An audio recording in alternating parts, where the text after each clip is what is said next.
नमस्कार, स्वागत है आपका नवभारत टाइम्स में। आपके साथ मैं हूं विनीत त्रिपाठी। भारत और कनाडा के तल्ख रिश्तों की बात पिछले काफी दिनों से चल रही है। ये कहानी तब शुरू हुई जब पीएम कनाडा के जस्टिन ट्रूडो जो है अपनी पार्लियामेंट में एक बहुत अहम बयान देते हैं और भारत के ऊपर ये आरोप लगाते हैं कि जो खालिस्तानी आतंकी है हरदीप सिंह निज्जर, उनकी जो मौत हुई, उनकी हत्या हुई, उसमें भारत का हाथ है। इसके तुरंत बाद भारत के राजनयिक को वहाँ से तत्काल रूप से सस्पेंड कर दिया था और कहा जाता है कि आप भारत वापस जाइए। ये किसी देश की ये अपनी शक्ति होती है कि वो अगर चाहे तो किसी डिप्लोमेट में विरोध दर्ज कराने के लिए वो ऐसा करते हैं, लेकिन ये बहुत विशेष परिस्थितियों में होता है। जैसे कि कभी युद्ध में संकट हो, किसी तरह का आपसे दोनों देशों के बीच में तनाव की स्थितियां हो, तब ऐसा होता है। लेकिन कनाडा ने भारत के साथ में ये बड़ा कदम उठाया। इसके तुरंत बाद में भारत ने पहले तो शालीनता से जवाब दिया कि नहीं, इसमें भारत का किसी तरह से कोई हाथ नहीं है, और इसके बाद भारत ने भी कनाडा को मुंहतोड़ जवाब उसी की भाषा में जवाब दिया और यहां से सीनियर डिप्लोमेट कनाडा के उनको यहां से निष्कासित कर दिया और कहा गया कि आप कनाडा जाइए। कहानी तो शुरू होती है यहां से, लेकिन अब इन दोनों देशों के मुल्क के बीच में तमाम वो देश भी कूद गए जिन्होंने कहा कि ये भारत इसकी स्पष्टता से जांच करनी चाहिए, भारत जांच का सहयोग। इसमें सबसे बड़ी बात अमेरिका, जी हां, G20 में जब इनके प्रेसिडेंट जो बाइडेन आए थे तो किस तरह से अटखेलियां और गलबहियां कर रही थी वो आप सबने देखी थी। लेकिन उसके बाद में आज अमेरिका ये कह रहा है कि भारत को निज्जर वाली जांच में सहयोग देना चाहिए। ये गंभीर मसला है। किसी भी देश के अंदर किसी दूसरे उसी के देश के नागरिक की हत्या होना या किसी दूसरे व्यक्ति की हत्या होना और इसमें किसी दूसरे देश का नाम आना, ये वास्तव में एक गंभीर मसला है। लेकिन कनाडा में पीएम जस्टिन ट्रूडो पार्लियामेंट के अंदर किसी बिना ठोस सबूत के भारत के ऊपर ये आरोप लगा बैठे। दरअसल ट्रूडो भारत से इतने नाराज क्यों हैं, या ये उनकी मजबूरी क्या है? दरअसल इसको समझने के लिए थोड़ा आपको अतीत में जाना पड़ेगा, इस कनाडा के इतिहास के ऊपर रुख करनी पड़ेगी। भारत और कनाडा के बीच में बहुत मधुर संबंध कभी नहीं रहे।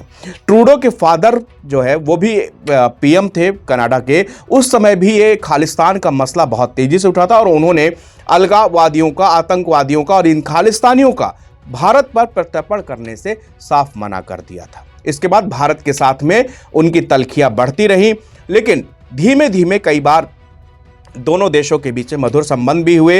हाल के दिनों में जस्टिन ट्रूडो जब कनाडा के पीएम बने तो एक उम्मीद बंधी थी कि शायद भारत के साथ इनके रिश्ते बेहतर होंगे, क्योंकि ट्रूडो को माना जाता है कि एक जो है सबको साथ लेकर चलने वाले नेता है। और इसीलिए 2015 में जब इनकी चुनाव में जीत हुई तब उसके बाद से इन्होंने अपनी कैबिनेट में ऐसे ही एक पेश किया जिसमें हर तबके के लोगों को जगह दी गई।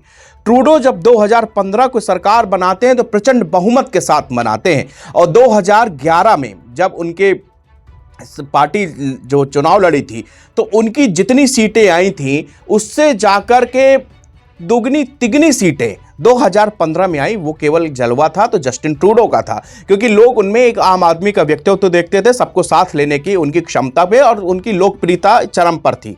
लेकिन 2019 आते आते ऐसा क्या हुआ कि ट्रूडो की लोकप्रियता तो घटी घटी, साथ में उनको ये भी डर लगने लगा कि क्या मैं अब प्रधानमंत्री रह पाऊंगा या नहीं।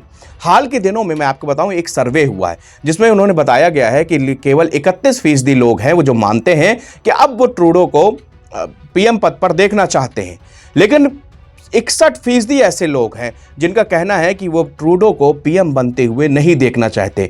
ट्रूडो इससे भी बौखला गए हैं। इसके साथ एक और मजबूरी सुनिए।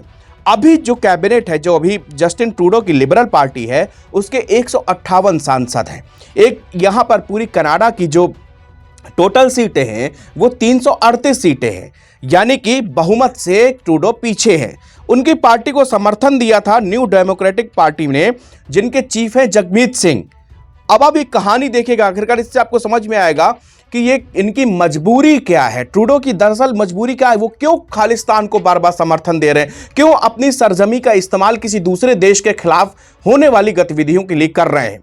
देखिए, ये बहुत बड़ा एक पॉइंट होता है कि आप अपने देश से किसी दूसरे देश के लिए देश विरोधी हरकतें उस देश में हो रही हैं और आप खामोश बैठे हैं। आप कहते हैं कि ये फ्रीडम ऑफ स्पीच है, आप कहते हैं ये आज़ादी है, लेकिन ये अभिव्यक्ति थी कि स्वतंत्रता की कोई एक तय लाइन है। ये शायद ट्रूडो को ये लाइन नहीं पता, और वो इस तरह बार बार कई बार भारत के विदेश मंत्री ने खुले तौर पर उनको ये शिकायत दर्ज कराई कि आपके यहाँ से ऐसी ऐसी कार्रवाइयाँ हो रही हैं। बार बार आपके यहां से ऐसे वीडियो आ रहे हैं जिसमें से वो लोग भारत के विरोध में नारे लगा रहे हैं। भारत में ऐसे तमाम सबूत मिले, ऐसे तमाम लिंक मिले जिनके सीधे सीधे कांटेक्ट कनाडा से थे। पूरा ऑपरेशन कनाडा से चल रहा था। वो लोग भारत में बैठकर देश विरोधी हरकतें कर रहे थे।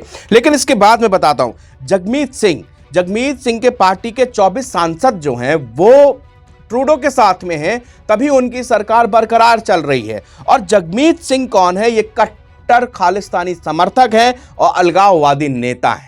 तो अब आप कहानी को समझिए।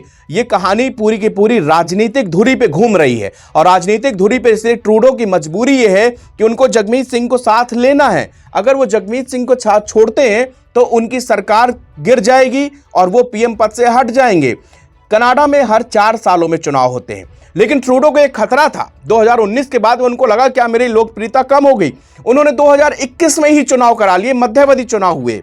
ट्रूडो वहां पर जीते, उनकी पार्टी सरकार बनी, इसी सपोर्ट के साथ में सरकार बनी। लेकिन अब उनको यह डर था कि अगर 1 साल और बीतेगा, यानी 19 के बाद में जब 22 में इलेक्शन होंगे तो वो हार जाएंगे। अब वहां पर फिर से चुनाव होने वाले हैं 21 के बाद में, 4 साल के बाद में 21, 22, 23, 24 में वहां पर लास्ट में आखिरी तक इलेक्शन होंगे। अब ट्रूडो के उसके पहले से सर्वे हुआ, उसमें बहुत सारे लोग नकार रहे हैं। क्यों नकार रहे हैं उसका भी कारण समझिए। दरअसल आम जनता, हम और आप, ये कभी नहीं चाहेंगे कि किसी दूसरे मुल्क से लड़ाई हो, तनाव हो, ऐसी कोई भी हरकत है, क्योंकि अंत में उस चीज़ का नुकसान हमको आपको भुगतना पड़ता है।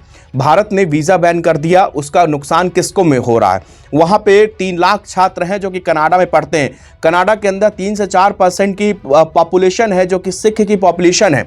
वहाँ पर सिख एक बड़ा रोल, वहाँ के बिजनेस में, वहाँ के ट्रक, वहाँ के बिजनेस, वहाँ की नौकरियों में एक बड़ी संख्या में भारतीय हैं जो कि उनकी जीडीपी में भी उनकी ग्रोथ कर रहे हैं। लेकिन आपको हम बता दें कि अब ये जो जिस तरह के तनाव और तल्ख रिश्ते हुए हैं, उसके बाद अब ये कहना मुश्किल होगा कि क्या इसी तरह जिस तरह अब तक दोनों देशों के बीच में आपसी संबंध चलते रहे वो बरकरार रहेंगे या नहीं है। तो ट्रूडो की राजनीतिक मजबूरी है, क्योंकि उनको खालिस्तानी का वोट चाहिए। खालिस्तानियों का वोट का पाने के लिए और वो सिखों का वोट पाने के लिए वो इस तरह की हरकत करते रहते हैं।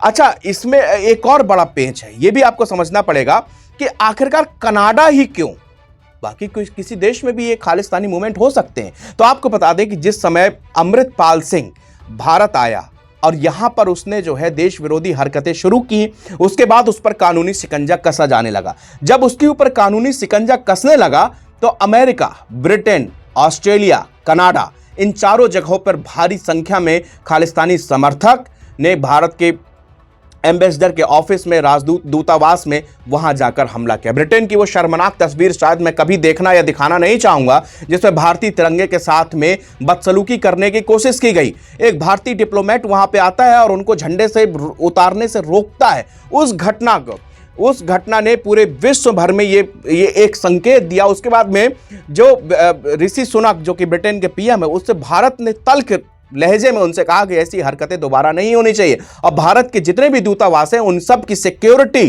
प्रोवाइड करवाइए, ये आपका दायित्व है। इसके बाद भी जब ब्रिटेन में पुलिस हमारे दूतावास के बाहर नहीं दिखी, तो भारत में स्थित ब्रिटेन दूतावास से वहां से सिक्योरिटी फोर्सेस उसी दिन हटा ली गई। मतलब जैसे को तैसा जवाब भारत ने दिया। उसका नतीजा ये हुआ कि कुछ घंटे के बाद ही पूरी फोर्स जो ब्रिटेन की पुलिस थी उसने भारत के सुरक्षा दी, राजनयिकों को सुरक्षा दी गई। अब भारत और कनाडा के साथ भी यही मसला है। ये लोग खालिस्तानियों ने एक जमीन बना ली है जिसका इस्तेमाल भारत के लिए किया जा रहा है। ये आज से नहीं, ये दशकों पुरानी बात है, लेकिन अमृतपाल सिंह के भारत आने के बाद इसमें हवा मिली और उसके बाद जब ये गिरफ्तार हुआ, उसके बाद में चारों देशों में बड़े पैमाने में गिरफ्तारियां भी हुई, विरोध भी हुआ, झंडे लहराए गए, ना भारत विरोधी नारे लगाए गए। ये आप हमने सबने देखी सोशल मीडिया पे, आप ये डाल के ट्विटर वगैरह में चेक कर सकते हैं, आपको वो दिखेगा कि किस तरह भारत विरोधी एजेंडा जो है विदेशों में चलाया जा रहा है। खास तौर से कनाडा और ऑस्ट्रेलिया, ये 2 मुल्क है जहां से सबसे ज्यादा खालिस्तानी मूवमेंट हो रही है, लेकिन भारत ने भी इसका मुंहतोड़ जवाब दिया है। तो आज मैं आपको यही बताना चाह रहा था कि सबसे बड़ी जो ट्रूडो की मजबूरी है वो राजनीतिक मजबूरी है, क्योंकि उनके साथ उनका पार्टनर जो है जगमीत सिंह, जिन्होंने 24 सांसद दिए हुए हैं, वो खुद भी जो है कट्टर खालिस्तानी समर्थक है। अगर ट्रूडो चाहते भी हैं कि वो खालिस्तान के और इनके लिए एक्शन ले, तो अगर वो ऐसा करते हैं, जगमीत सिंह तुरंत अपनी पार्टी के सांसद बुला लेगा और उनकी सरकार गिर जाएगी। इसलिए ट्रूडो पीएम नहीं रह पाएंगे।